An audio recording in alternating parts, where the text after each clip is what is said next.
may magandang oportunidad po akong nakikita. Claim natin na may pag-success, may pag-increase, may pag-level up, napupuna kayo, nakikita kayo, Aries.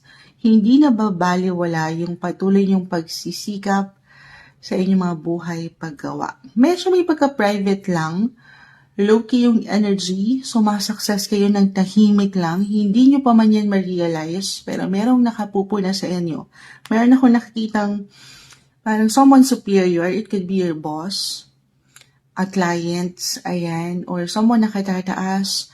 Nakikita yung galing nyo, guys. Meron at merong completion, achievement, something, yes, something will end for some of you. Pero definitely, merong mga bagong simula na parating. Parang kayo yung higat na, parang sasalubungin nyo na ang bagong taon ngayon pa lang sa mga bago or pagbabago na gusto nyong ma-reach. Especially po connected ito sa money and career.